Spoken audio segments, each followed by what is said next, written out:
that movie was like coming out next month, I wouldn't go see it. It reminds me of in a weird way. What? Do you remember the Rocky and Bullwinkle fucking live action? No, that exists. There's a Rocky and Bullwinkle live action movie. There is fucking Rocky and I think they made 2. What? There's 2 Rocky. I think that there's 2 Rocky and Bullwinkle movies that were made that live action, right? And guess, dude, Robert De Niro's in those movies. Oh my god.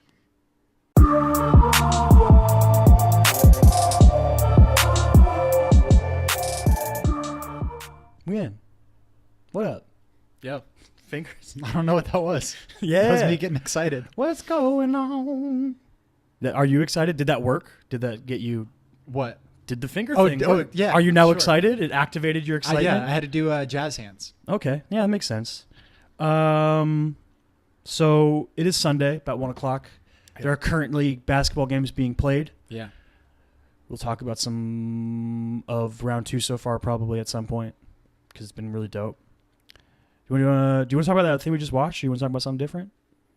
Yeah, let's talk about since we just watched it. The Righteous Gemstones. New HBO show, The Righteous Gemstones, starring Danny McBride, John Goodman, and Adam Devine. Have we ever talked about Danny McBride on this podcast? I don't Like think as far so. as like how we both feel about him? I really like Danny. Danny McBride's great. Yeah, okay. He's hysterical. Well, some people are just like, oh, he's like a one-trick pony. I mean, that may be true, but that doesn't mean that the trick's not good. I love the trick. Yeah, I it's a love good the trick. trick. I agree with that. I saw somebody comment on this trailer. They were like, I feel like Danny McBride is contractually obligated in every appearance to do the masturbating thing. Like everything he's in, he has to like ghost masturbation. Yeah, for sure. Or do like finger guns. Yeah, like something like that. The trailer in this show, so it's a new HBO show, doesn't show a ton, but I'm intrigued. I'm intrigued more by the cast than the premise, but I think the cast fits the premise super well. Right. Plus, any chance to see John Goodman get to balance his comedy and drama chops. Are they supposed to be like grandpa, dad? I think that's the bit. I don't think so. I think or they just Danny McBride is definitely John Goodman's son, but I don't know if Adam Devine is related. Right. But I think if he is, I think he's another son. Okay. I don't think he's Danny McBride's son because they make a joke about it in the trailer. Mm-hmm. I'm a grown man. Also, there's a girl from Smallville that plays the Danny McBride's wife. She's from Smallville? Yeah. I did not catch that. Who was she in Smallville? Fuck. I don't remember the actual, what her character's name was. If you asked me maybe 3 years ago, I'd know off the top of my head. Mm-hmm. But she was... I mean, we got a whole box set around here somewhere. Let's go watch all of it. All 10 seasons. We'll figure it out. It starts with a T. Tina. No. What is her... What is the character? Huh? So she's like when Lex is sort of coming. She comes into the series like around like episode or like season 5 through like 8.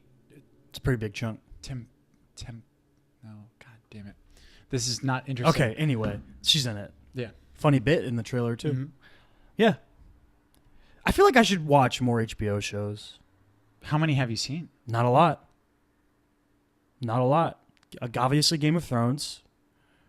I'm trying to think what is definite HBO. I haven't seen The Wire, even though I really want to. I haven't seen Deadwood, although I've heard great things.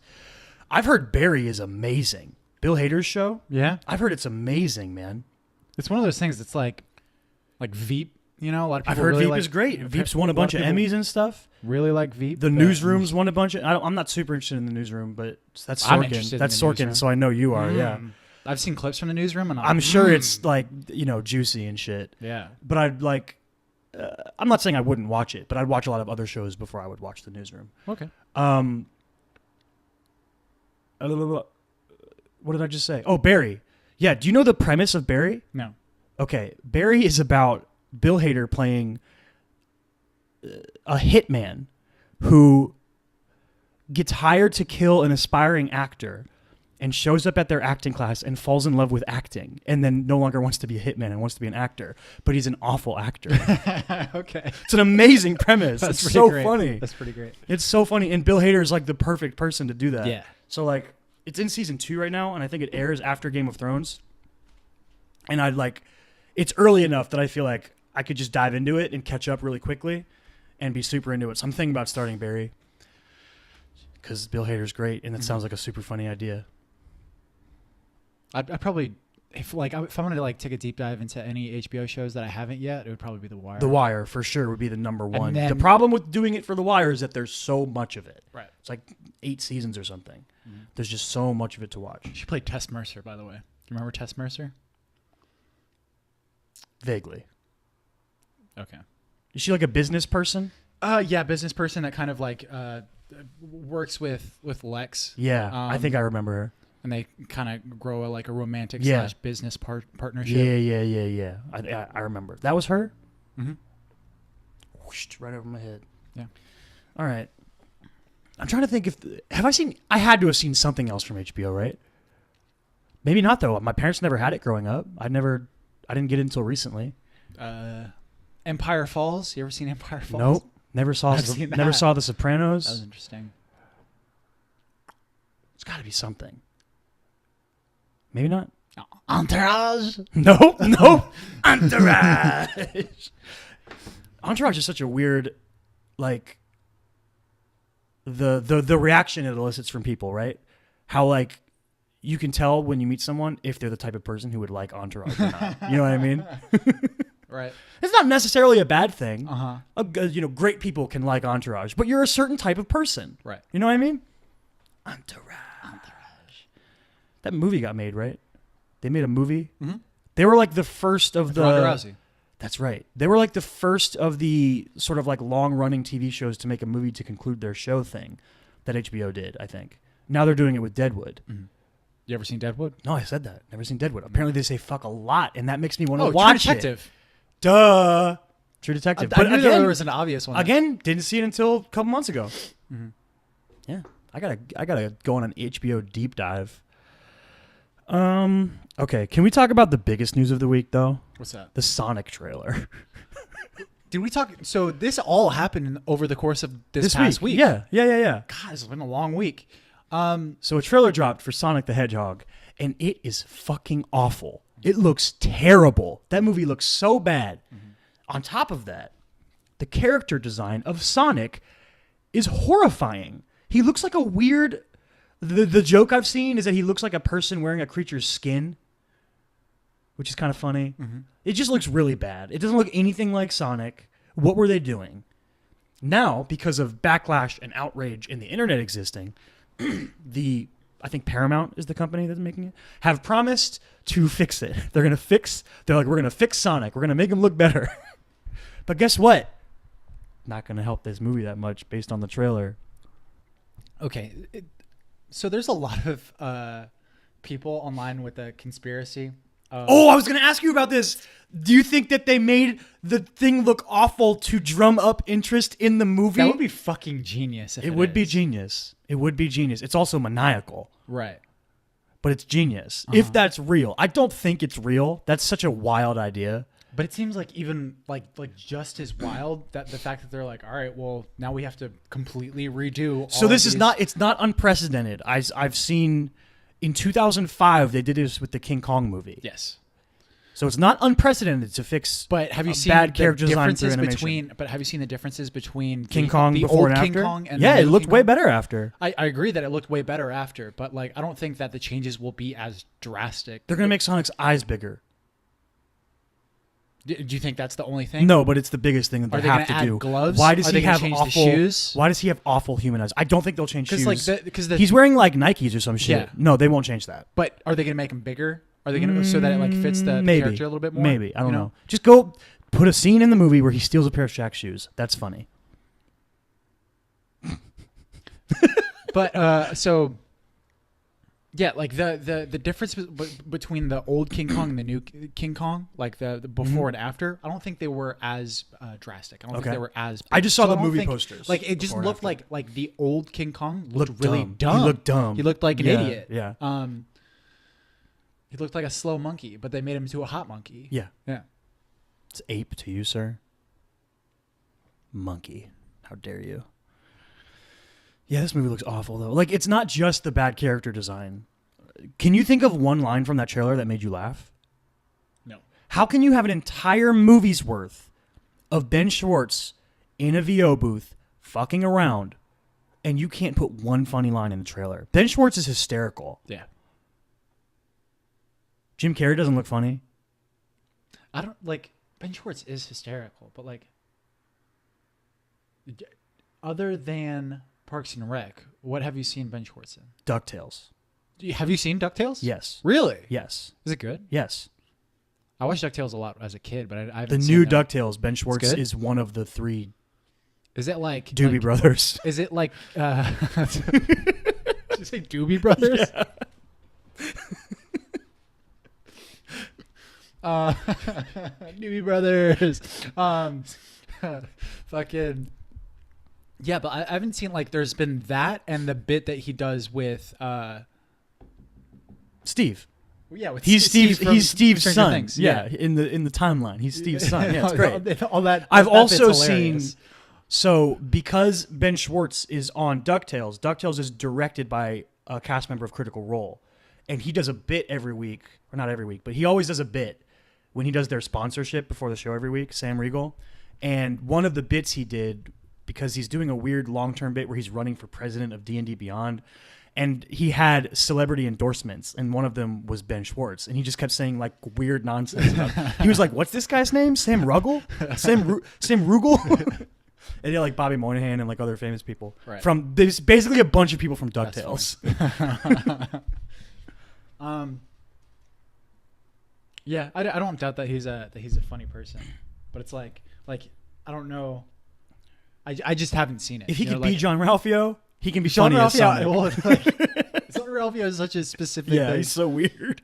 Yeah, But on and so top of that, translates to being Jim Sonic. Carrey doesn't look funny. No. James Marsden just exists. Like, Yeah. apparently it's an Eggman origin story, which is weird. Wait, so who's Mr. Robotnik? That's Jim Carrey. So Eggman and Mr. Robotnik Yeah, is the same thing? I'm pretty sure, yeah. Same I'm not a character? Sonic expert. I don't, yeah, but I'm neither am I. yeah, I'm pretty sure, yeah. That's why I'm not like my allegiance to That's this, why he looks like Mr. Robotnik at the end of the trailer. my allegiance to this movie is Oh yeah, that's the thing. Like I don't really care about this movie. No. But like why can't people make good video game movies? Why is it so hard? regardless of like how how big of a fan I am to the original intellectual property, like I still want it to be a good movie. Yeah, you know what I you mean? just Like- want good movies to be made. like I didn't give a shit about the Lego movie until And then I it found came that out, it and it's became amazing. Yeah, exactly. And then I loved it. Yeah. Yeah. But why is it so hard to make a good video game adaptation? I was about to bring this up. Do you think that it's that it's possible? Yeah, because I think Detective Pikachu is about to be really good. Right. Definitely think it's possible. Mm-hmm. But I don't know why Hollywood as a whole seems to have such a hard time with it. I think, I think it's like the same thing that existed with comic book movies for a long time. Like you have this like relatively young medium, right, that you're trying to adapt into movies, right? Mm-hmm. And not a lot of people are trying to take the leap into becoming that first person that can make a good one, and B, those people that are willing to take that leap probably aren't very good. You know, they're just like there's like a line where that courage stupidity line, you know what I mean? Like where like a lot of the people are just like too dumb to realize that like they probably aren't the ones that should be making this movie. So like, you know, you get like guys like fucking Yuva Bowl. You calling Duncan Jones dumb? Is Duncan Jones dumb? No. He tried. He tried. I actually kind of liked Warcraft. I never saw it. I kind of liked it. It's not say. great, but I liked it. But it's fine. What I'm saying is like what I'm saying is like there's a pattern of that, right? Like where like, you know, before like for a really long time, like comic book movies, because like I mean, when was the first Spider-Man- great one? Probably Sam Raimi's Spider-Man. It's probably the was first like great probably one. the first one that like kind of like it opened. In live action, there's been several great animated True. superhero films. True. But there were comic book movies before that were so no, maybe like Batman. Batman was That's true. Tim Burton's fairly Batman. Yeah, and that was the 80s. Superman, I feel like there's certain people liked it. Back then, it was like treasured, but like Right. in hindsight, it's like Bad. it's weird. Yeah. It's weird movies. They're just really hokey.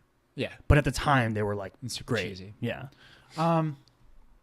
Yeah. I don't think that it's impossible. I don't either. think that it's. Nothing's impossible. Yeah. I remember having an argument with Jamie one time about whether a Pokemon movie could exist, like a good one. Was I not there? Huh? No, this was in high school one time. Oh, okay. I mean, we went to high school together. And he was like, it's too weird. You can't do Nah, it. dog, Like, you could definitely do because it. we were I don't know what we were talking about. We were talking about I feel like you've brought this up before. Avatar, maybe. Okay. Um, Avatar about to get passed. Get the fuck out of here, Avatar. Passed. #1 all-time grossing box office. No. We were talking about The Last Airbender. Excuse me. Oh, okay. Ooh, Avatar: The Last dope Airbender. ass movie to show. Dope ass show. Horrible movie. Um, I'm excited for the Netflix live action show though. Yeah. Hope it's good. No, but like we were, and then I think Dragon Ball or something Mhm. was out at that time. Dragon Ball Super. Yeah. Well, No, that's newer. The Dragon Ball live action movie. Oh God, remember that I think- movie with the kid and he's in a locker? Oh, that movie looked awful. Did you ever see it? I think my brother saw. Oh my it, God, 'cause I he's a forgot big that Dragon movie Ball Z fan. existed.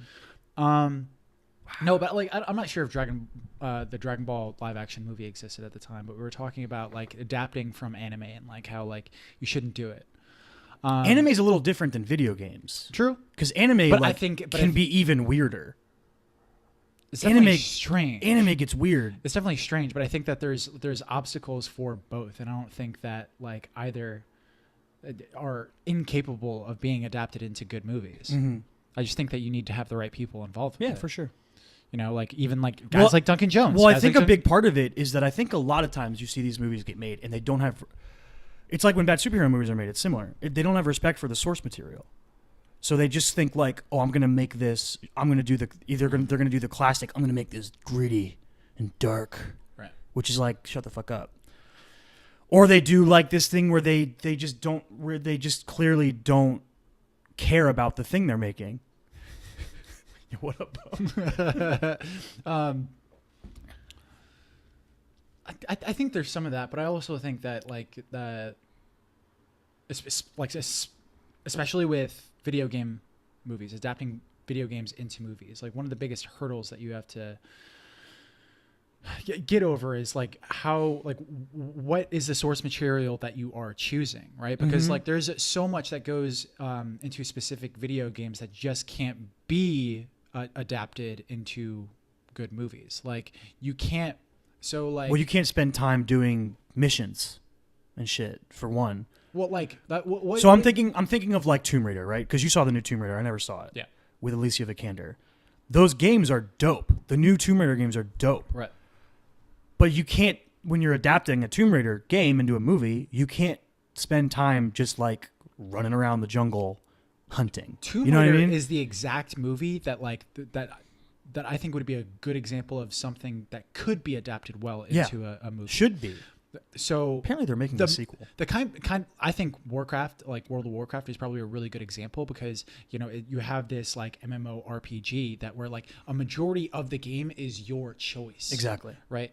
So trying to depict or trying to come up with a movie that like just completely takes away those kind of Well, that's the things thing, is though. really Yes, tough. that's true, but also there's a fuck ton of lore in World of Warcraft, and that's what they're making the movie about. They're making the movie about the lore that exists, which I think if you were to ask any fan, I've never played World of Warcraft in my life, but like I feel like you can't really make a movie of the game experience. No. That's what the game is for. So you kind of have to do it with the lore. Right. It's similar to like they're making the D&D movie. How the hell do you make a D&D movie? Right. There's lore that exists in settings of Dungeons and Dragons, and you can use that. I don't know if it'll be good or not.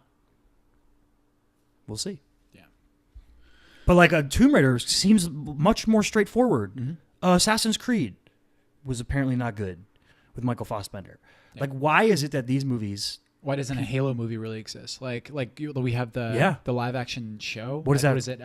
Blue and red or whatever it's called. Red versus Red Blue versus is completely- Blue? Oh, is that something completely different? Well, yeah, it's like like an animated TV show, like a YouTube TV show Oh. where they take I'm pretty sure they like do it all through like multiplayer. Oh, okay. On Halo, but like and they add voiceovers to it. But I've seen the Halo not, thing. I don't remember what it's called, but I've seen it. It was on Netflix. It's like Enter the Dawn or something. Yeah. Like that. I forgot what it is. No, Dawn of Reach. Dawn of Reach. That's Dawn it. of Reach. That's it. I'm pretty sure that's it. Yeah, because the book is Fall of Reach. I think the show is. Anyway, the Sonic movie looks bad. Yeah, I'm That movie was like coming out next month. I wouldn't go see it. Reminds me of in a weird way. What? Do you remember the Rocky and Bullwinkle fucking live action? No, that exists. You There's a Rocky and Bullwinkle live action movie. There is fucking Rocky and I think they made 2. What? There's 2 Rocky. I think that there's 2 Rocky and Bullwinkle movies that were made that live action, right? And guess, dude, Robert De Niro's in those movies. Oh my god. And I think is it similar to like the Smurfs? Who plays Thor's mom? Renee Russo. Renee Russo, yeah. Renee Is Russo's son. it like the Smurf movies, like where there's just a bunch of people and then there's an animated character essentially? Yeah. As Rocky and Bullwinkle? Mm-hmm. So they didn't use like an actual moose and an actual squirrel. That would have been really dumb. Or go like full like Disney remake of Jungle Book or Lion King and like mocap the animal. That'd be wild. No. Okay. Enough of Sonic. Oh, that's right. Okay. I got another I told you about this TV show. Do you want to watch Omniverse? A show starring Jaden Smith about Kanye West in multiple realities, examining the doors of perception. Who's involved with making that show? I have no idea, dude. Kanye's a producer. I know that. Okay. It's an anthology series. I think it was Showtime that was talking about making It's it. an anthology series? So That's that the idea would be an anthology series. So like the first season is going to be one Kanye? one version of Kanye? Or think. like is it going to be think. or is it going to be like another I don't know, man. I don't know, man. What is this show? It's so whack. It's such an insane idea. Also, like, what about Jaden Smith says Kanye? Besides, like, the fact that they're both weird. I think they're both divisive. I mean, as a performer, like playing Kanye.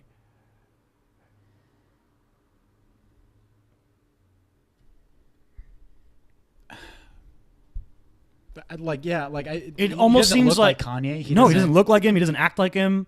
I mean, obviously, acting, he could change the way he speaks and his mannerisms. If you know, you don't feel like he kind of acts like him. I feel like his behavior, like he very much is like if you had Kanye, who like sort of had like, if Kanye were famous, like from like growing up, if you saw like a teenage Kanye and teenage Kanye was like already like super famous, I feel like you'd get a lot of Jaden Smith kind of behavior. That like too creative for his own good thing. Yeah, well, and just like super divisive, super like. How divisive is Jaden Smith really, though? You don't think that Jaden Smith's divisive? I don't think most people care about him. Most people, I think, are just like, oh yeah, sure, Jaden Smith exists. The kid from Karate Kid. I don't think that he was great in The Pursuit of Happiness. I don't think that the divisiveness is like because he's not as popular as Kanye. Like I don't think he's as famous as Kanye. So I don't think that he's obviously not as famous as Kanye. The trenches of the love and hate for Jaden Smith are as deep. Mm-hmm. But I definitely do think that it exists. I'm not saying it doesn't exist. Yeah. But I've never met someone who the magnitude of the divisiveness of Jaden Smith isn't as. I've never met someone that hates Jaden Smith. Huh? I've never met someone who has a passionate take on Jaden Smith in either direction. Besides being like, oh, he's like his tweets are silly. Never met someone. I feel like Jaden Smith gets made fun of a lot. I feel like a lot of people don't respect him as. Well, an I mean, artist. that's the whole bit on Kawhi, right? Mm-hmm. Wait, what? That's how you pronounce it, right? K-A... Oh, yeah. Okay, sorry. Okay. I thought you were talking about no, Kawhi not Leonard. Kawhi Leonard. The album, Kawhi. Such Childish Gambino's album, Kawhi. Yo, you made me... I was like, it doesn't rhyme with Maui, right? It's not Cowie. No, it's Kawhi. Yeah, okay. I was right. Yeah, No, like 'cause, that's like, the in whole the- bit on the song on Kawhi when In he's the like album, fucking what it was Stephen G. Glover. Stephen G. Lover. Stephen G. Lover Stephen fucking Glover. says Kawhi to Toronto, and people and people were like, oh, like On the album Kawhi? yeah. He says something about Kawhi to Toronto. He like it's like a. But he's talking an about ad-lib. the places. traveling from or Yeah. okay, that's It's like saying L.A. Yeah, like L.A. to New York. Yeah, exactly. Okay, that's that's weird. basically what he's saying. Whoa, but people are premonition. like, whoa. Start he scrubbing knew. through every ad lib Stephen G. Lover has ever made to determine the future of NBA superstars. Has he ever said Oakland to New York or Boston to New York? Has he said it? I don't know. But yeah, on that album, like so whoever says it is like Jaden Smith be dropping jewels and no one believes him because he's Jaden Smith. Yeah. Apparently his last album's really good. I haven't listened to it. Sire? Mhm. Is that his latest? Yeah, and then his next album is going to be called Eris, which is Sire backwards. Mm-hmm. Ooh. Ooh. Well, and I think What if that's he a lot of literally people's- just released an album that was his old album reversed? So I don't think that, like, hate is probably a really strong word, but I think a lot of people. Because people do hate Kanye West. That's the thing. Yes. But Kanye West is also, like, a lot more vocal politically. Yeah. And And he's also nuts. Yeah. As much as I love him. I love him. Love his art. He's crazy. But, fuck, what was I going to say? Jaden Smith. Jaden Smith is blank. Will Smith's son. Yep, he is. Son of a bitch. Okay, so I don't think people hate Jaden Smith as much as they resent him for being kind of pretentious. Okay, do you think this comes from the same place of like anyone who can have the nepotism tag placed on them? Mm-hmm. Where like people, there is a certain amount or group of people that are bound to hate anyone who has an in to an industry. Does that make sense? Yeah. Like Kanye's kids, if they ever pursue the arts, will be hated instinctively for being Kanye's kids. Right.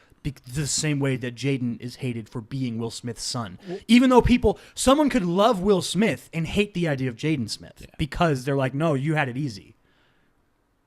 True. But because their accomplishments are no longer their own.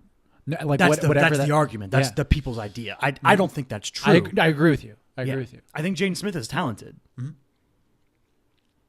I agree with you. Yeah, a lot of people aren't gonna say that though. You know, like. Yeah, but a lot of people are dumb and mean. That's pretty true. That's pretty Dumb true. and mean. A lot of people. That's pretty true. What can you do? Anyway, this show, I hope it happens. It might be awful. It might be completely awful, but it will be. I'll check it out. Did you ever watch that anime that no, Jaden Smith was the in? one that you watched without me? No. Yeah, I did. I did. You know that I can only watch things if you're What's there. it called? Neo Tokyo? Neo Tokyo, yeah. that what it's No, I called? never watched it. It's super weird, right? Yeah, it's strange. Like it's not. I don't know. It's not weird enough. Interesting. Like, yeah, it's almost like when you watch it, you almost feel like it's like Neo Yokio. Is that what it's called? I Yeah, think because so. it's like New York. Yeah, Yeah. Neo Yokio. Uh huh. It's not New Tokyo. It's New York, but said weird. Mm-hmm. Is it like New York smashed together with Tokyo? Yes. Kind of like in Big Hero 6, where it's San Mhm. Francisco and Mm-hmm. Tokyo? Yeah. I forget what the full name is. That's why is that a thing?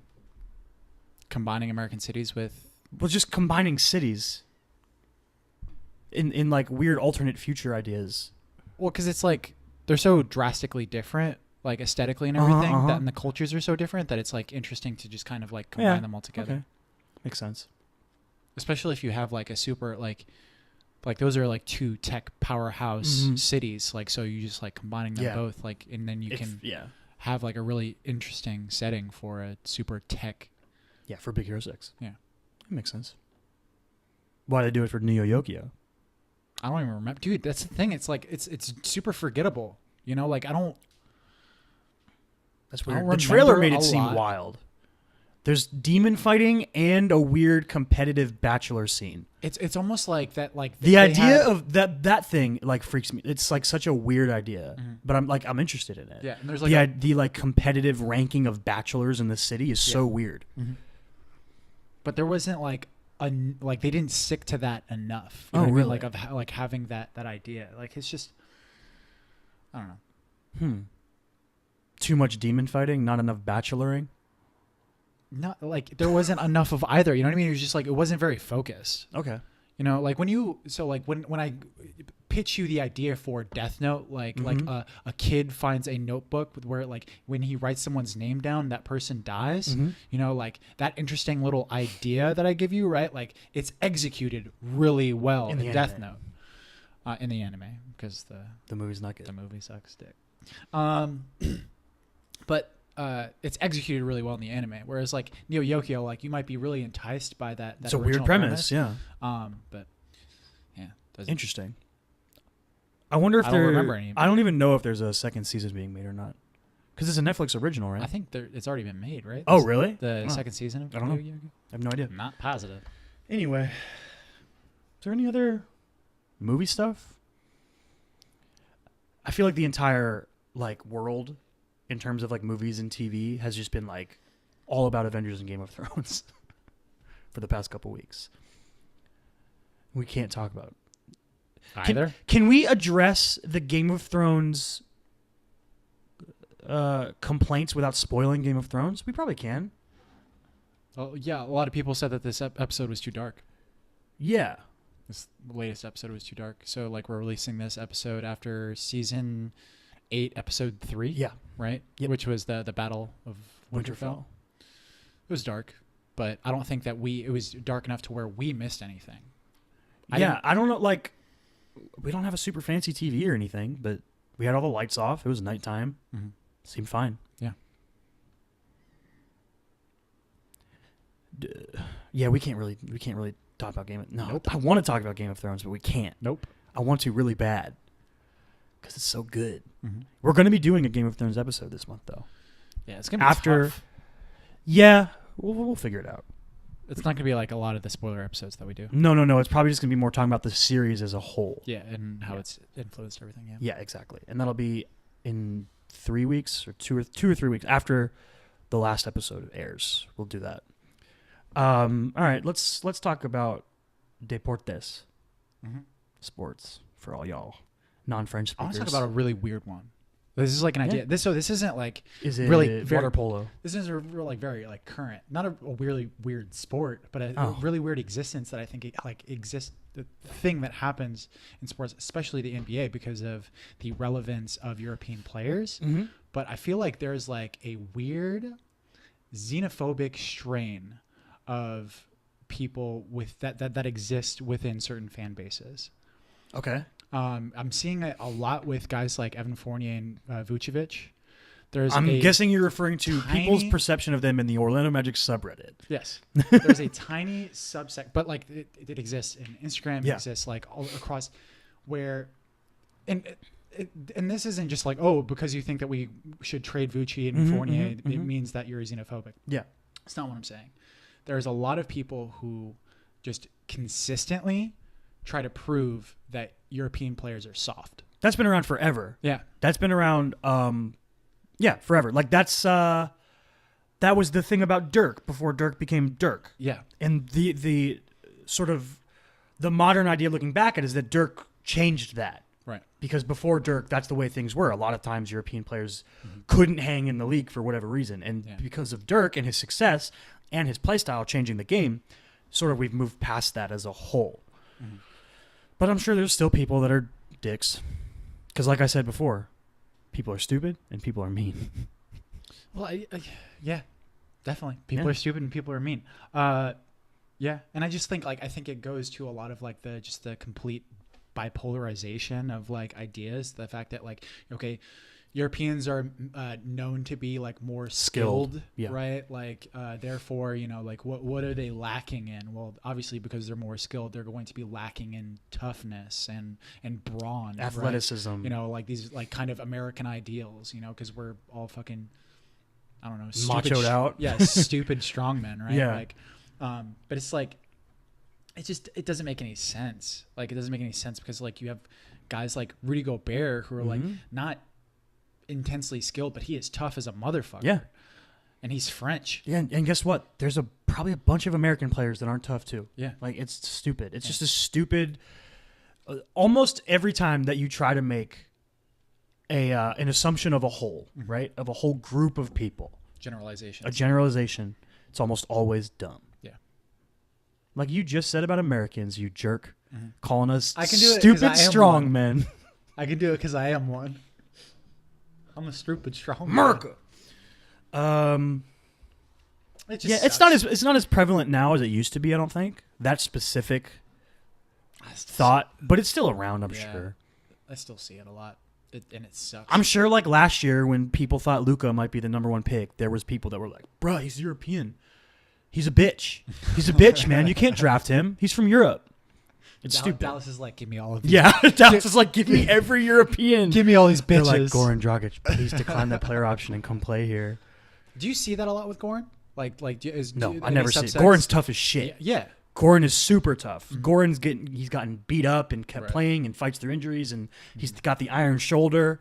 He's not a great defender, but like, no, I never see that with Goran. Okay, so I think it would be a good segue. So do you feel like the narrative of James Harden might change at all after this series? No, No? because I think they're going to lose. But they could still lose, right? And the narrative of him could still be like, If he plays more games like he played last night, then Right. maybe. But if he plays more like he played in game 1 and 2, if anything, it's going to make the narrative even stronger. so like I'm going into this with more of the net. I'm just not just talking about the success of like how many points he puts up and stuff like that. I'm And talking about his falling off in the I'm playoffs. talking, because obviously he can do that throughout the Oh, regular you're talking about his season, but toughness? I'm talking about his toughness. I'm Okay, talking about maybe. his- Okay, maybe because he's playing through the eye thing, and maybe. But I don't think people don't think he's tough as much as they think he's a flopper. I think there's a difference. Right. That's just because you're like Kyle Lowry is super tough, but he's a flopper. Yeah, same thing with Marcus Smart. Yeah, could Marcus be Smart is insanely tough, but insanely tough. he's an exuberant flopper. He's like one of the most dramatic floppers out there. Yeah. Yeah, no, I don't think that there's a direct correlation Okay. to not being able to be both good of point. those things. That's a good point. So no, I think people will still think James Harden is a flopper, I'll- but we'll respect the fact that he played through some. I'll say this because like the reason that I brought that up was because I was having more like of that sort of like an individual. I find myself rooting for the Rockets a lot in this series. Nope. You're very much a Warriors stan because you just love their way of basketball and you love all of the characters and stuff Yeah. that they have on their team. I wouldn't You say love- Stan. I'm a Portland Stan now. Thank you. By the you're a way, okay. So you're a Portland I'm a stan. Portland Stan. I'm all in on the Blazers. Okay, so if you get to a Warriors. Yo, go Blazers all day. Really? I want the Blazers to win the finals right now. Wow. I've been won over by the Blazers. That's pretty cool. That's Yeah. pretty cool. They're my playoff team. They're my bandwagon. That's dope. I've hitched my wagon to the That's Blazers. dope. I'm I also- tweeted that the other day. Like, I feel so bad for fucking Blazers fans, man. Like the stuff that they've had to go through over the man. years, fucking losing guys like Greg Oden, fucking Brandon Roy, like all listen, the man. drastic injury in the problems that they words have over in the the years. words of Portland sports legend Enes Kanter, whatever it freaking takes. Mm-hmm. All right? Whatever it freaking takes, man. Did he say freaking? He tweeted that. He tweeted whatever it freaking takes. And it was a picture of him like lying on a massage bed, like with his arm like limp. And I forget what player it was. I think it was Evan Turner. It was Evan Turner. He was like, Right. "This is hella dramatic." Yeah. I've bought in on the Portland. Just they're so fun to watch. They play so hard. That quadruple overtime game was completely I'm insane. like, is there anybody on their Damian team? Lillard is like the epitome of what you want an NBA superstar to be. Well, sure, but is there anybody on their team that you don't like? All of them are like pretty like I don't likable guys, so like man. sure. Especially Dame and Sure, CJ. I agree with you. Yes, and Enes Kanter is cool and like is wanted by. If he ever goes to his home, he'll get murdered. Right. Which is insane. Yeah. It's pretty badass. Yeah, it's fucking awesome. fucking Whatever it wanted. freaking takes, man. Yeah, it's pretty But insane. I don't know the personalities of like the bench mob well enough. Like I don't know if Myers Leonard is cool, you know. He seems pretty cool. But like I know actually- when he flexes, he looks like the Hulk, and that's kind of cool. Myers Leonard works with the fucking trainer that works with Joel and Kelly. Oh, really? And he used to work with Markel and Jason Tatum. Interesting. Drew Hanlon. Yeah. Hanlon. Okay. And Drew Hanlon does like a lot of, he documents a lot of the workouts and stuff. And he puts them on YouTube and puts together like really cool, so you can like see what guys are working on. He parallels them to in-game stuff, right? Yeah, he'll be like, here's the shot in practice, here's the shot in game. He'll do that. He'll do that on his Instagram. Yeah, where that's cool. You'll see like all this the specific things that they're working on in practice, and then show them. So if Jason Tatum does a turnaround mid-range jump shot, in practice, he'll show him working on that, and then showing it in a live game. It's really freaking cool stuff. Yeah. But you also get to see in a lot of these workout vids the different kinds of just personalities that people have, the way that they work in the off season. Joel is a fucking monster in the off season, man. Like, what's crazy about that is that like his biggest weakness is still considered his endurance, his stamina, because he's hurt so often that he can't work hard enough to improve it. And then did you see Charles Barkley was like take up swimming, and he was like, I'm afraid of the water, I can't swim. And then Chuck was like, any pool you get into, you can stand in. What are you worried about? You're huge. You can't drown. You can just stand. It's so silly. You know what I just thought of? Because we were talking about, I can't believe we didn't bring this person up in the European discussion. And it's probably also its own discussion because he's black. Giannis is tough as shit. Giannis is insanely tough, and he's European. Yeah. But because he's black, people don't think about him that way. Yeah. Which is its own thing to talk about. Yeah. Weird like idea. Yeah, dude, there's a lot of stuff like, especially with like the classes that I'm taking now. There's a lot of like racialized shit that I'll see that like are like sort of ingrained in the NBA that I'm like is that bad? Is that good? Like it's kind of like its own weird thing. So like. I thought about it in Get Out. So in Get Out, do you remember when the brother of the family, of the white family, was talking to Chris, the main character Chris, played by Daniel Kaluuya? Okay. Yep. I'm pretty sure. The brother was like really weird in that movie. Brother's super weird, but he's like super into jiu-jitsu. And starts talking to. Yeah, that's right. He starts talking to Chris, who's. Isn't he like I could kill you? Like, doesn't he say shit like that? It's been a while since I saw it. Kind of, sort of. But he's talking about like how.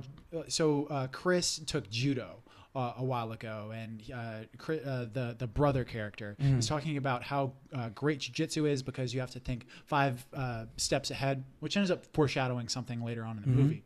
But he shortly after that starts talking about like, hey, so like, did you play a lot of sports growing up and stuff?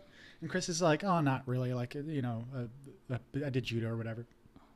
And he's like, this white character is like, man, with your frame and with your within your body type, you could be a monster, man.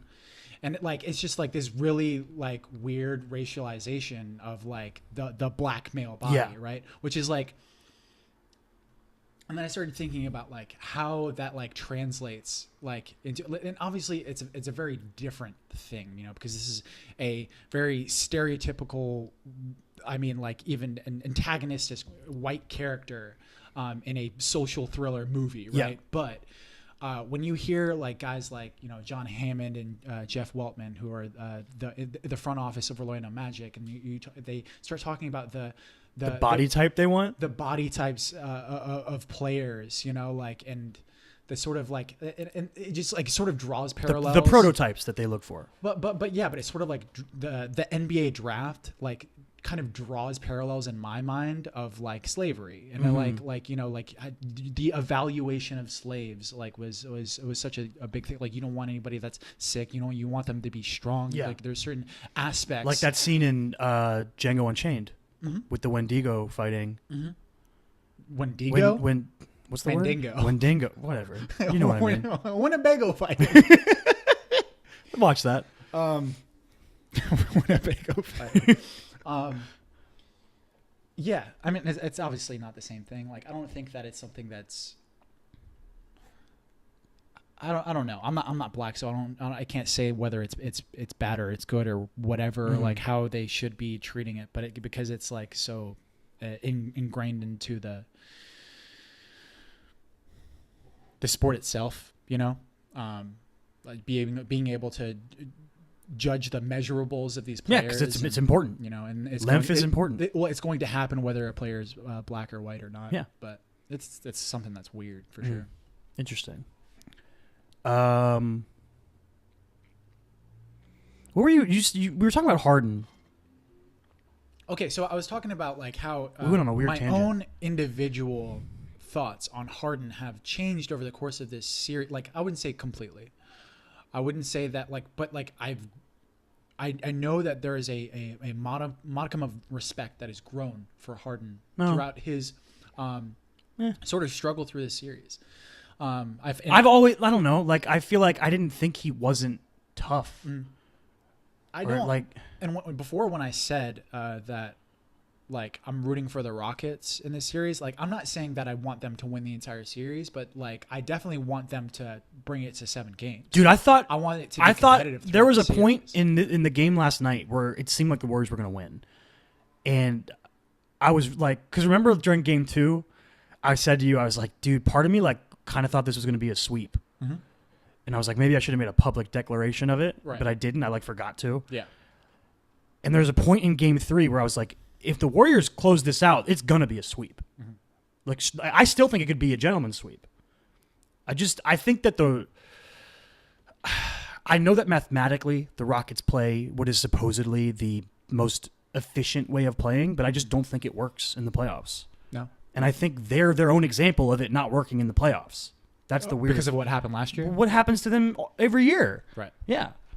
Do you think that is because of their style of play, or is it because of their lack of talent? It's probably a lot of things. I think they're super talented.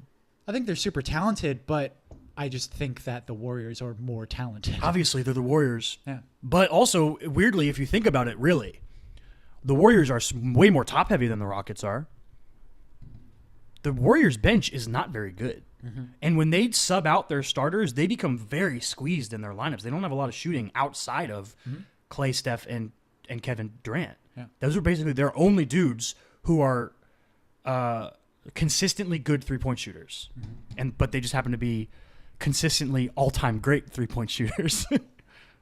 Except Steph in this series. Dude, I think Steph is hobbled, man. I think the ankle combined with his fingers on his left, that has to be affecting him. Because he cannot shoot well this series. He was missing bunnies last night. Mm-hmm. He couldn't get up on that dunk. Like, he's having a rough time. Yeah.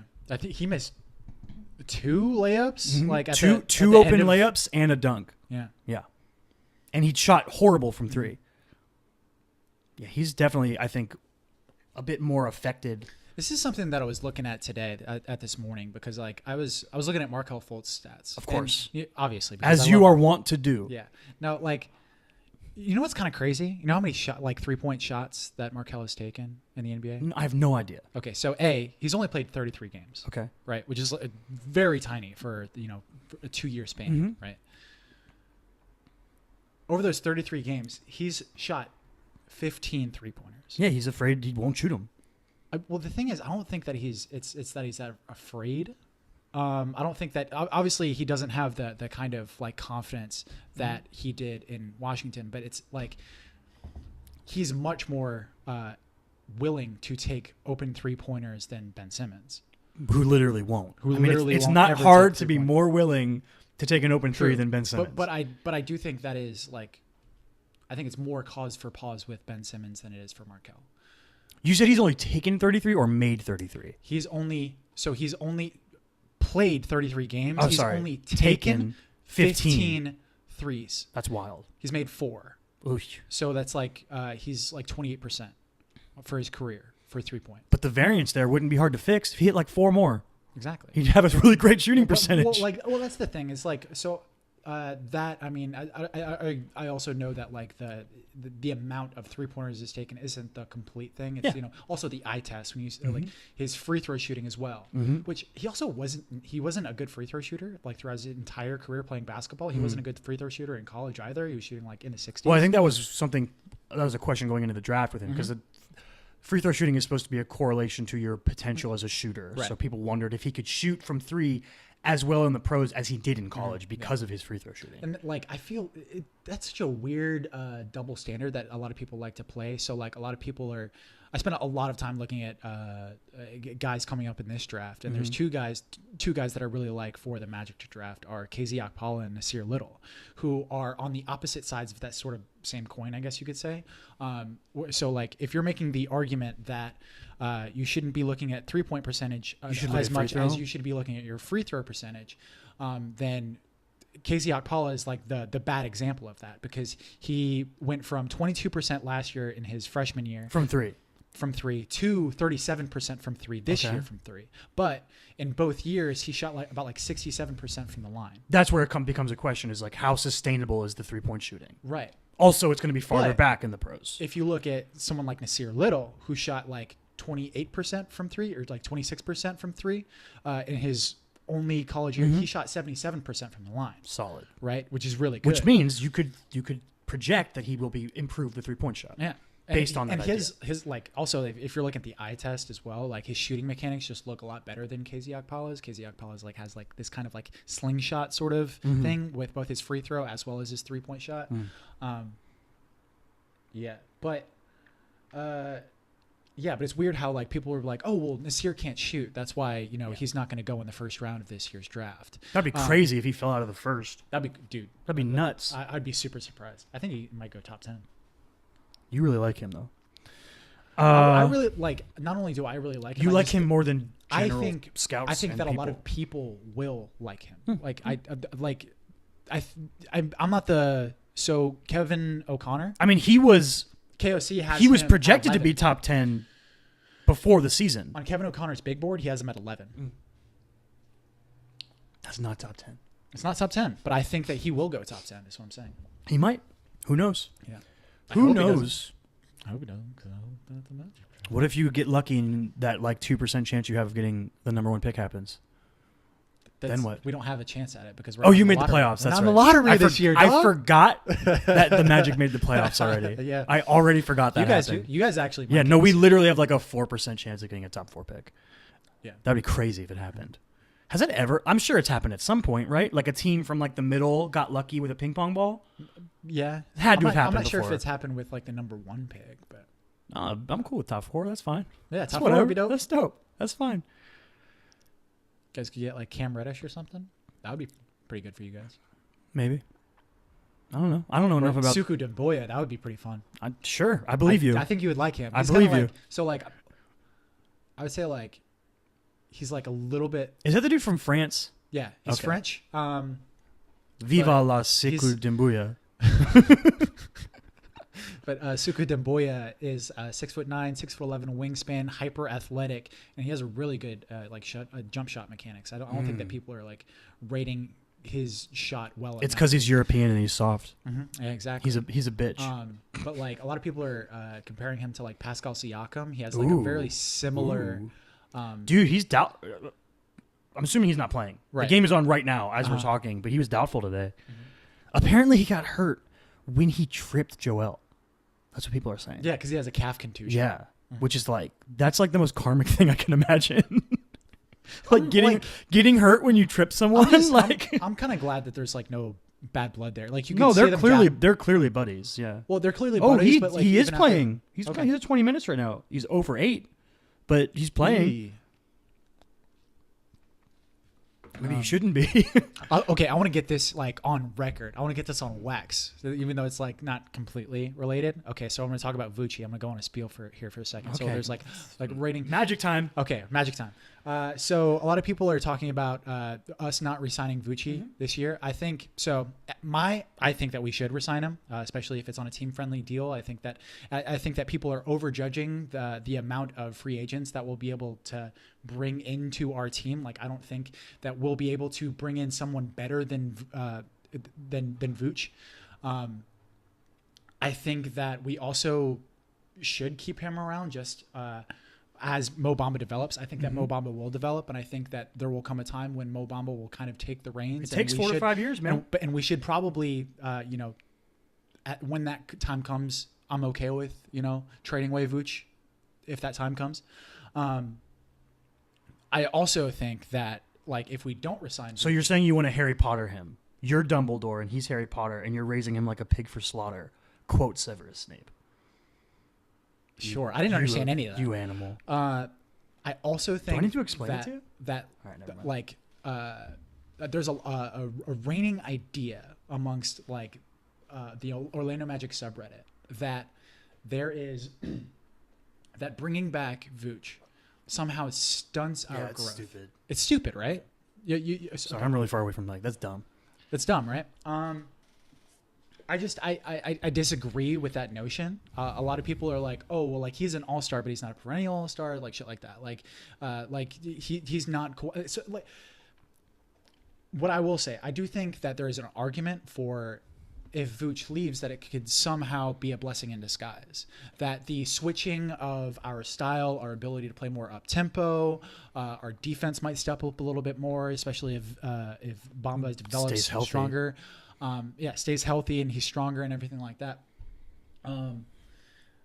That like we might play more consistent across the board defensively, and our ability to play a faster transition kind of game on offense might lead to our offense being better as well. And I think that could be a blessing in disguise. But I just think that we should bring. I think if you lost Vucevic, I want to put that on. I think if the Magic lost Vucevic this off, what just happened to me? If the Magic lost Vucevic this offseason, they will be worse next year. Yeah, you think so? Yeah, for sure. I think that like there could be like a Clippers kind of situation though. You don't think that it could happen with the Magic? Do you think that? Did you think that like once they made that Tobias Harris trade that they would be better than they were? No, but that's very short term, and they're already a cohesive group. Like they'd already been playing all season. You know what I mean? I think, and they added good players in return. You would just be losing Vucci. You wouldn't be bringing in Landry Shamet. Sure. You would just lose him. You would lose your best player. Sure. Based on the fact that he's the dude that made the All-Star game. Uh-huh. You would lose your best player and replace him with nothing.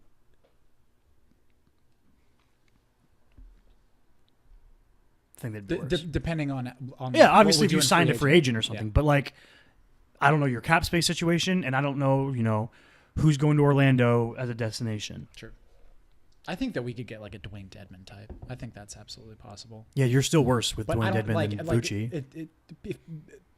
There's a lot of people that are just like arguing that like we should let Vucci go because like his potential has been reached, and like therefore the Orlando Magic team potential has been reached. Like because the players around him can't improve as well. Exactly. A lot of people are like, Stupid. how far can the Magic go with Vucci being the best player on the roster? How long is he going to remain the best player on the roster? Exactly. How do you know Aaron Gordon doesn't take that spot, or Jonathan Isaac take a big Kawhi-like leap kind of thing? Like obviously that's like, the odds of that happening are small, of making a Kawhi level leap. But I don't think that it would be a drastic thing for Aaron Gordon to be the best player on the Magic next year. No, for sure. I don't think that's that crazy. And he's making less money next year.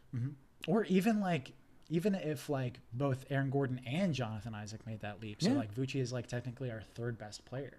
Or if Markelle Fultz is a straight up baller.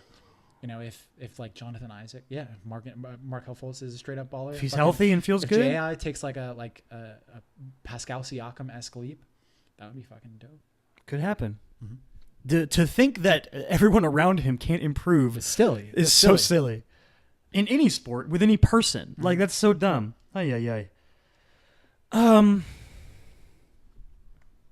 else has been good? So the second round, still going. The Bucks are up 2-1 now? Yes. That's over. The series is over? Making a Paul Pierce joke. No, I think the Bucks are going to win that series, but I think it might go like 6. I don't know. Giannis is a monster. They're up 2-1. And because they're the 1 seed. So there's one more game in Boston before they go back to the Milwaukee. Okay. So they're up 2-1. The Blazers are up 2-1 on the Nuggets in the best series. Like the fourth most, like if you were to poll random people and be like, which series do you care about most to least for the 4 that are left? I would guess that Denver-Portland would be the least by far. As far as what they care about? In terms of like what's, I think if you're gauging the most entertaining series. No. I'm talking about before the series started. Oh, okay. Gotcha. Yeah. That would be like the fourth one that people cared about the most. Right. It makes sense, you know. But it's like the most hyped series. The games have been awesome. Yeah. Quadruple overtime. Yeah. Crazy. Yeah. And Dame hasn't even gotten going yet, which is the craziest part. Mm-hmm. And they're up 2-1. Sixers are up 2-1, and they're playing right now, right? Mm-hmm. So if they win today, they're up 3-1. Oy. You want to talk about narratives not changing? Could you imagine if the Raptors did all that shit? Fire Coach of the Year Dwayne Casey, trade perennial All-Star and arguably the best player in the history of the franchise, DeMar DeRozan to the Spurs for Kawhi Leonard, who is a better player. Kawhi is a better player, and you got Danny Green thrown in, who's a great player in his role, and still just got knocked out in the second round by an arguably less talented team, top to bottom. Arguably. I'm not saying it's true. I've heard people that are like, Toronto's more talented, bar none. I don't know that's necessarily true. I would say it's pretty even. I think it's close. Yeah. But I think Toronto's bench on paper should be better than Philly's bench, but it hasn't been. True. They've been playing really poorly. Mm-hmm. But fucking James Ennis fucking come through in the clutch. He's been great this series. Not Greg Monroe. It's from the jungle, Greg dog. Monroe's always playing. Yo, he forgot he could dunk though. That shit was funny. If you are Toronto ownership and your faith has been placed fully and completely in Masai Ujiri, right? And Masai Ujiri made the decision that we are in a place where we should be title contenders every year. I am going to make big sweeping changes to make that a thing. I'm going to fire Coach of the Year. I'm going to get rid of a beloved player to our franchise, all in the name of winning a title. If you go out in the second round this year, what happens? What does that mean? I feel like if they did anything to fire Masai Ujiri, that would be drastic. I obviously think it'd be insane to fire Masai Ujiri because they're a really good team and they make the playoffs every year, and that should be fine. Yeah. In terms of an ownership standpoint, if you're a team that makes the playoffs every year, you've got a fighting chance. Kind of like Portland. Yeah. Portland's standing by Terry Stotts. Do you know, dude, Terry, for some reason we were watching the Portland game the other day, I was like, yo, Terry Stotts is Stannis Baratheon. I don't know why I thought that, but he just had this really stoic look on the bench at one point. And I was like, if there was a weird, if you were doing Game of Thrones, if Game of Zones did a Portland bit and they made Terry Stotts Stannis Baratheon, I'd be like, yeah, that makes sense. But yeah, they stood by Terry Stotts after getting swept in the first round, and they were a higher seeded team. Yeah. They stayed with their stars. They didn't trade CJ McCollum. They didn't make any huge moves. No, they brought in a couple dudes during the regular season. They brought in Cantor. They brought in Rodney fucking Hood. The Red Hood. Rodney the Galloping Rodney came in and fucking killed that fourth overtime. Mm-hmm. Good for him. It was extra good for Rodney Hood. He has really public. He's talked about how much he struggles with anxiety and really how he throws up before games because he's so nervous and stuff like that. And then obviously everything that happened with him in the playoffs last year, where he was awful in the playoffs, playing with LeBron. And it's just really cool to see someone succeed like that. It's really cool. Yeah, good for him. Good for you, Rodney Hood. And he even just played good. He came in and he won the game. He won the game. Yeah. He came in the fourth overtime and he won the game. Yeah. I love Terry Stotts after the game. They were like, "What made you make that decision?" He was getting praised for the decision to sub in Rodney Hood, and he was like, "Oh, no, Mo Harkless was cramping up, so I had to put him in. I had to do it. That's it." He just completely neglected any praise. He was like, "Nope, it's all Rodney." I had to do it. Yeah, it's kind of like a weird coaching decision though. You're seeing specifically with that game, right? Mm-hmm. So we both saw all of the stats of how all of these superstars were playing such high minutes in that game because Jokic played over an hour. Jokic played over an hour on the floor. Dame and CJ both played over 50 minutes. Yeah. It comes to a point. Cantor played over 50 minutes. What is the law of diminishing returns, though? Where you when they're too tired, you know what? Let's just put in fresh guys for 2 minutes. Guys, because these guys that we have out there right now, I think I don't know, obviously, and they're professional athletes, and they're also they're not going to want to come off. Apparently, Stotts was asking Cantor at every time out, "Are you good? Do you want me to take you out? Are you okay?" And he was like, "Don't sit me." Right. And his fucking shoulder is separated. He's insane. Yeah. But I also think there's way more breaks when you have that many. Like you're only playing for like 5 minutes and then you get the break and there's timeout. Like so, I don't think it's as bad as like being like, oh, we've played the entire quarter. You know what I mean? Yeah. So it's not like you get more breaks than you normally would throughout a game. So I think guys were obviously tired, but I still think in terms of diminishing returns, you want your best players on the court. Sure. I'd agree with that. Mm-hmm. What's the last series I didn't say? Oh, the Warriors-Rockets series is now 2-1 as of last night. Yeah, I was just trying to figure out where everything was. So everyone is at 2-1. That's dope. Mm-hmm. Best second round ever. Exactly. It's a fucking really good second round. That is if the second round is like also like such a sweet spot for the NBA because like you have like basically like there's a game every night. Oh damn! Yeah, we need to stop talking and watch this fourth quarter. So we watch the fourth quarter of this game. But yeah, it's such like a sweet spot where like you have like this really competitive high level of play between, you know, a very easy to track, you know, 8 teams across 4 different series, and you have at least probably like 1 game every night, right? Yeah. And sometimes 2 games a night. I prefer when there's 1 game because it's a little, it's like at that sweet spot time. It's at like, it's like 5:30 Western. Yeah, exactly. So, and you're like, it doesn't go too late. It's not on too early. And you don't, and like, you don't chew up your whole evening watching 2 games. So that's the sweet spot when there's 1 game. Yeah. It's great. We should mention a couple coaching hires in the NBA. Okay. Monty Williams got hired by the Suns and Tyronn Lue is probably, looks like he's going to be the Lakers coach. I don't know if they've officially agreed, but they're basically like, yeah, it's happening, which is kind of what I think everyone figured would happen. LeBron gets his guy. The Suns get to try another coach for what is their deal, man? Ugh. But did I say this last week or did I just say this to you at some point? If you're the Suns and you are perennially firing coaches, this is their 4th coach in 4 years or 5th coach in 5 years or something, and you give Kokoshkov, who was a Spurs assistant who was pretty sought after, you give him 1 year and you fire him, and you do it because you want Monty Williams, who is a Sixers assistant. If they didn't get him, what a failure that would have been. Yeah, true. Jesus. But they did. And, you know, Devin Booker can have another system to have to play in now. The dude's never had the same coach for 2 years in a row. It's insane. It's so fucked up. Like, I feel really bad for athletes when they have to go through something like that. Like fucking what Aaron Gordon's had to go through for the past few years. Same thing with Evan and Vucci. But like, yeah, like continuity is such a huge thing. Josh Rosen, the quarterback that the Dolphins just traded for during the draft, is about to have his 4th offensive coordinator in 1 year because the Cardinals fired so many last season. Jesus. How crazy is that? Yeah. Hey. By the way, Chosen Rosen, baby. Let's do it.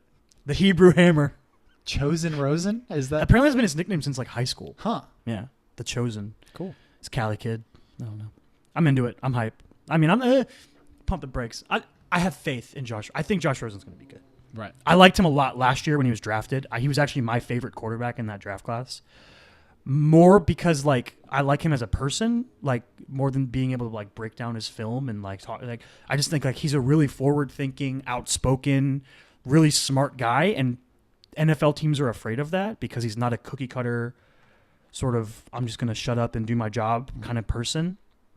I like that. If you had the 2 options of like, okay, keeping Ryan Tannehill around or, you know, going with Josh Rosen, which one? I completely understand moving on. I mean, I would have preferred to just keep Tannehill as a backup. Okay. Until his contract was up. Yeah, you could still make the move for Rosen because like I think Tannehill's better than Ryan Fitzpatrick, obviously. Okay. But I understand the need to move on from him. I get it. I really like Ryan Tannehill as a person, but he's in his like 7th or 8th season, and now he has injury problems. What do you think are like the realistic goals for the Miami Dolphins this year? So there's like the joke line is fish tank. Okay. Because people think we're tanking. Okay. Tank for Tua. I don't think that's going to happen because I think tanking in the NFL is way more like. It doesn't affect you as much. Yeah, it doesn't help you as much because one player can't change things. But if one player can, it's a quarterback. Yeah. Like if Tua is that good, he's the one dude that could change it.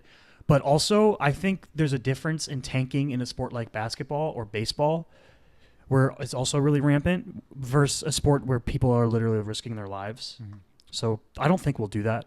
I think we're better than people think. People kind of forget that we're actually super stacked at skill positions. We have a ton of speed at the receiver and running back spots. Our O-line is fucking awful, and it's gotten worse because we didn't bring back Juwan James. So that's going to be our biggest hitch, is going to be our shitty offensive line and probably weak depth on defense, I would guess, probably. But we might have a really good defensive backfield. I don't know. We'll probably be middle of the field again. 6 to 8 wins, something like that, I would guess. But again, you got to see how the rosters end up shaping up because there's still free agents and stuff to sign that are out there. But our O-line's probably going to be awful.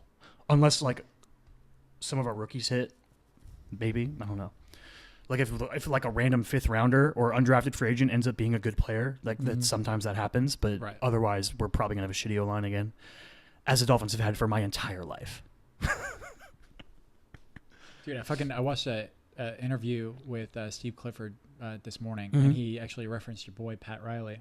He was talking about hope, because this was like an exit interview for Steve Clifford at the end of the playoffs. And then they asked him about like sort of the young core that the Magic have and like how they're going to develop and stuff like that. And he was like, that's not really my job. Like, I'll quote Pat Riley here. He says, like, if you are like very addictive to hope, then the NBA isn't for you. Ooh, like, interesting. He said that like you just have to come in, like have only evaluate what you see, right, and then not what could be. Yeah, that's interesting. But if you're too focused on the ifs, then you're not gonna be able to do your job correctly. No, that makes complete sense, especially from a coach's perspective. Yeah, I get that. Yeah, because obviously, like, part of his job is developing the players, but he can't rely on that in terms of his game in and game out. Like, he can't be like, well, man, we lost tonight, but in 5 years, Mo Bamba might be an all-defensive player, so it's all good. Pat Riley said some weird shit in his exit interview. Like, he only speaks like twice a year. Pat Riley is like, he doesn't fuck around. He's like, if you're talking to me, media, it's important. Like, it's either the end of the season or I have something to say. But he was like, yeah, I've broken down our roster into like 3 groups, and it was like always, sometimes, and never. Okay. Those are the 3 groups. And then he goes, yeah, I'm going to take about 20 notebooks with me on vacation. He said some like tropical island or some shit. He was like, I'm going to go on vacation. I'm bring 20 notebooks with me, and I'm going to come back with a plan. He just said some weird shit, basically being like, I don't know what he's going to do. But I wouldn't be surprised if he tried to sway Whiteside and Dragic into declining their player options and opening up a spot to go whale hunting, because that dude loves whale hunting. And if you just, you go hit KD. Who do you think is the most likely free agent? Jimmy Butler. Jimmy Butler, for sure. Full on. You kidding me? He could be like, Jimmy Butler, come on in here, put the ring. He'll do the move. He'll put the rings down, and then he'll be like, you like hard work, right? Yeah. We do a body fat test, like crazy shit. Yeah. I think if anyone would come, it would be Jimmy. I think he could get, you want hard work as well as a really good young core that's going to follow you. Yeah, that are going to fight. Oh yeah. Yeah, go to war and shit. Yeah, that's the squad.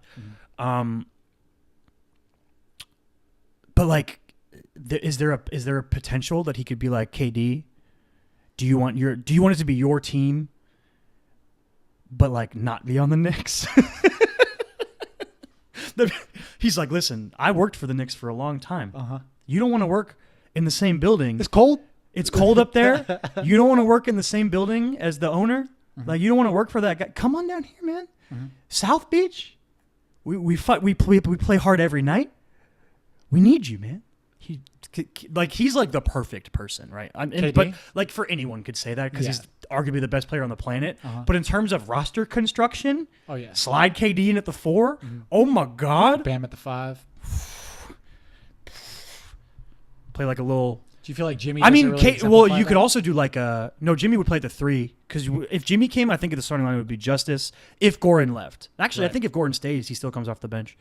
Justice, J. Rich, Jimmy, probably Kelly Olynyk still. Bam, maybe Derek Jones Jr. instead of Kelly Olynyk, depending on his improvements.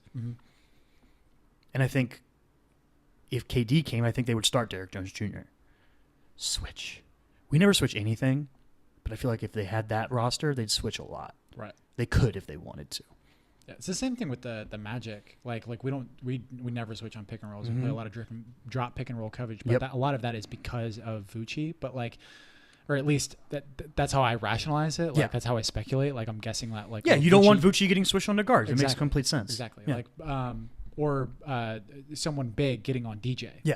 Because they'll just post him up and go fucking eat. Well, barbecue chicken. Yeah, because like those two spots are probably like the worst two spots if you're going to be defending pick and roll consistently really well. Yeah, is to have a center and point guard defender that can't switch. Exactly. Yeah. I've got a UFC thing, and then I think we're going to try to get out of here and watch this fourth quarter. Yes. So, I guess first, shout out Cowboy, won last night, beat Ala Quinta. And we watched... I've heard people say it both ways. A quinta. A quinta. A quinta in. We only saw the last round, but it looked like a really fun fight. And Cowboy, again, just the dude's combos are so good. But he called out Conor McGregor after, which is, if they do that, that would be hype. I'd be hyped for a Conor Cowboy fight. And you're like, I'd be extra hyped because there wouldn't be stakes in terms of a belt. So Cowboy won't have his curse affecting him. So like real Cowboy will show up. You know what I'm talking about? But Cowboy is also undefeated post-baby. So who knows what's going on with him in terms of curses and stuff like that. I don't know. I'd love to see Cowboy get a belt. That would be so awesome. It would be cool. But the thing I wanted to say, I don't know if you saw this, Brock Lesnar is no longer trying to come back. Oh, okay. No, I didn't see this. And that was the beginning of the week that came out, that Brock Lesnar is no longer trying to make a comeback. And my guess is he's probably in the early testing pool and tested positive for every steroid in existence. And they were like, well, I mean, we kind of have to suspend you.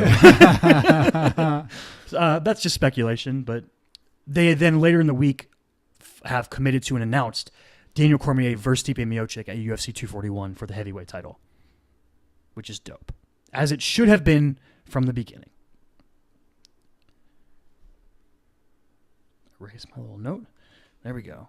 But yeah, finally getting Stipe a fight. Since he hasn't fought since DC beat him, because he's basically been like, yo, I know my worth.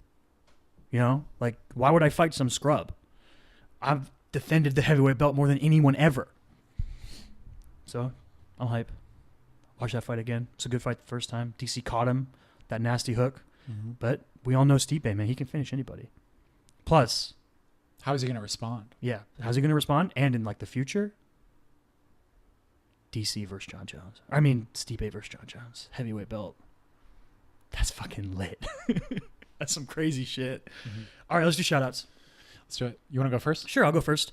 I'm doing this shout out for a TV show that is great because it's coming back this week, finally. It's been off for like a year and a half now because they took so long to come back for season 5 or 6. Agents of S.H.I.E.L.D., Marvel's Agents of S.H.I.E.L.D. If you, like lots of people, 5 or 6 years ago when this show came out, were like, I'll check that show out. You know, I like the movies. Coulson's great in the movies. I like Coulson. We're really underwhelmed and then stopped watching. Jump back in. This is in my mind that I can think of. I think it's the only show that definitively to me gets better every season. Okay. Every season to me has been better than the last, and they have gone to some crazy storylines. They've had Ghost Rider. They've gone to space. They've time traveled. They've done insane shit in this show. Inhumans. Wild shit. Very good show. Really good cast. The team, you know, they're characters that really grow on you and you really learn to love. I'm super hyped for the new season. And that's pretty much it. It's a really quick shout out. But it's coming back May 10th later this week. So, you know, if you gave up on it at one point, I would highly recommend getting back into it. And if you've stuck with it, get Hype Squad. Okay, cool. Yeah, my shout out on, like, have I ever brought up Criterion Collection? No. In this episode? No. Never brought that up seems like something that we probably talked about. Probably mentioned a couple times, right? Yeah. But yeah. So what the Criterion Collection is, I would recommend it for anybody that is going into the film industry. If you are a writer, actor, director, if you like Wes Anderson, Wes Anderson-esque movies, but like. Not just in style, but like in how they're kind of offbeat. Criterion Collection is basically just a collective site that gathers a lot of sort of auteur-focused films, a lot of foreign films, art house films.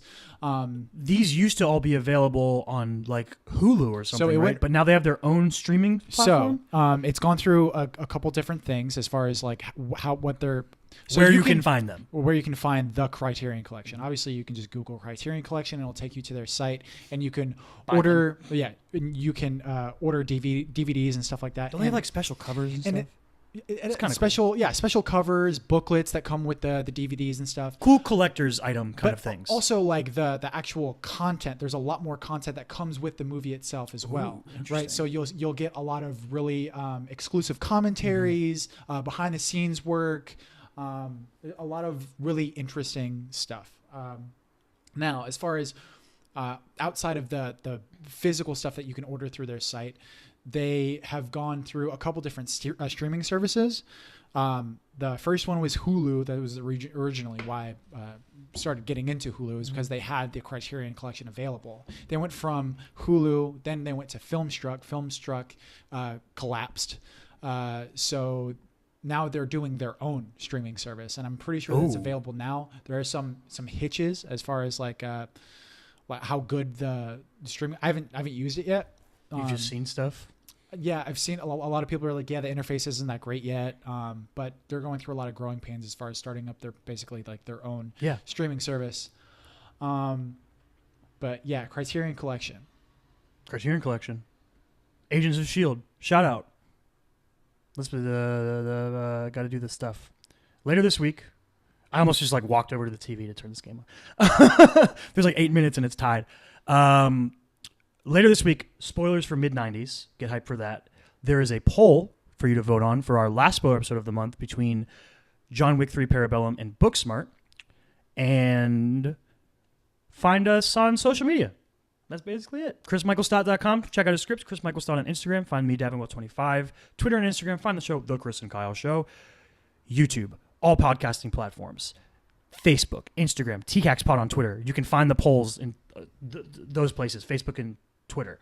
That's it. We out. Basketball. We out. Stay weird.